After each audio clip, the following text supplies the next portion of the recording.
Clearest moment of the match so far. Tips it over this time. Extraordinary. Ferran Torres denies. Livramento here. He's got Fraser. Cucurella. And back across it goes. And all for Senior. Algo sobre este partido que nadie va a tener el valor de decir en voz alta. España dominó a Uruguay. Uruguay los asfixió. Uruguay los estranguló. Uruguay hizo que el mejor equipo de posesión del mundo pareciera que estaba jugando en arenas movedizas durante casi 90 minutos. Y aún así, cuando sonó el pitazo final, fue España quien se fue de pie. Fue España quien avanzó al round of 32. Y Uruguay, una nación que ha ganado este torneo de 8 veces, se fue a casa. Otra vez, esto no es solo una historia de fútbol, esto es una tragedia. Y vamos a analizarla en detalle cada momento, cada ajuste táctico, cada punto de quiebre psicológico, porque lo que ocurrió en Guadalajara esta noche merece ser comprendido a fondo. Vamos. España llegó a este partido necesitando solo un empate. Uruguay necesitaba una victoria, sin alternativas, sin plan B, sin margen de error, ganar o irse a casa. Esa es la presión más brutal que puedes ponerle a cualquier equipo en el fútbol mundial y Marcelo Bielsa, uno de los entrenadores más tácticamente obsesivos que existen, sabía exactamente con qué se estaba enfrentando. Desde el primer pitazo, Uruguay hizo algo que la mayoría de los equipos simplemente no se atreve a hacer contra España. Presionaron alto, presionaron fuerte, no se replegaron en un bloque defensivo rezando para aguantar. Fueron sobre España en su propio campo, desorganizaron las líneas de pase, incomodaron a Pedri y a Rodri en los primeros 10 minutos de una manera que genuinamente sorprendió al público en Guadalajara. Uruguay terminó el partido con solo el 32% de posesión, pero en esos intercambios iniciales jamás lo hubieras adivinado. La celeste estaba viva, era agresiva, era desesperada de la mejor manera posible. Pero aquí está lo que hacía tan peligrosa a España. Incluso en medio de todo eso, no entraron en pánico, ni por un solo segundo. El equipo de Luis de la Fuente tenía esa confianza silenciosa, casi inquietante, que viene de saber que tu sistema está construido para absorber presión y explotar cuando llega el momento. Lamine Yamal, el chico de 18 años que se mueve como un rayo, estaba siendo marcado al hombre por toda la banda derecha de Uruguay. Tenían un plan para él, lo habían estudiado, y durante gran parte del primer tiempo el plan estaba funcionando. Yamal estaba callado, inusualmente callado. Entonces España se reacomodó. Marcos Llorente comenzó a hacer solapamientos agresivos desde el lateral derecho.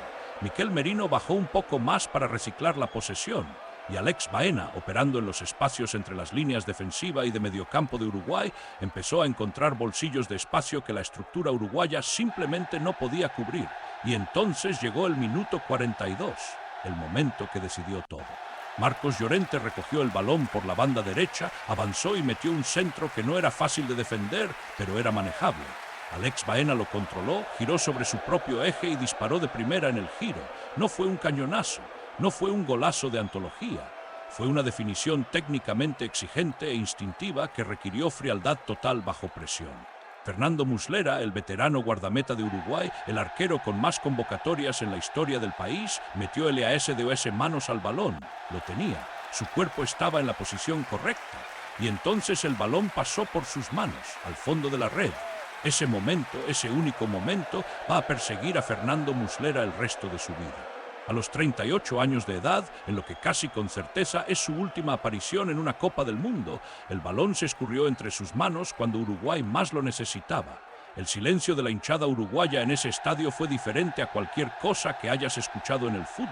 No era enojo, era incredulidad pura y devastadora. Bielsa tomó una decisión dramática en el descanso, sacó a Muslera y puso a Sergio Rochet en el arco. Fue una sustitución despiadada, del tipo que manda un mensaje claro a cada jugador en el vestuario. Esta noche no hay margen de error en ninguna posición para nadie, pero el daño ya estaba hecho. El segundo tiempo se convirtió en una batalla completamente diferente. Uruguay lanzó todo hacia adelante. Darwin Núñez, que había peleado contra Pau Cubarsí y Aymeric Laporte en el sector central, ahora tenía algo más de espacio con Bielsa empujando a los laterales más arriba. Federico Valverde empezó a conducir desde el fondo, llevando el balón con esa agresividad característica que lo convierte en uno de los mediocampistas más temidos del fútbol europeo. En un momento, Bentancur encontró a Núñez en una posición central peligrosa y Unai Simón realizó una parada baja brillante que mantuvo intacta la ventaja de España. Esa fue la ocasión más clara que tuvo Uruguay. España, por su parte, no estaba generando oportunidades a voluntad. Ese es el detalle que se pierde en el marcador final. Terminaron el partido con apenas un disparo al arco. España, el equipo que hizo lo que quiso con Arabia Saudita 4 días antes, generó muy poco contra la estructura defensiva uruguaya. Rodri tuvo una noche apagada, Pedri no encontró su ritmo.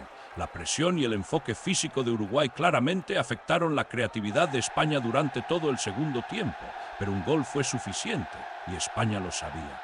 Conforme el reloj pasaba los 80 minutos, la desesperación de Uruguay se fue convirtiendo en frustración.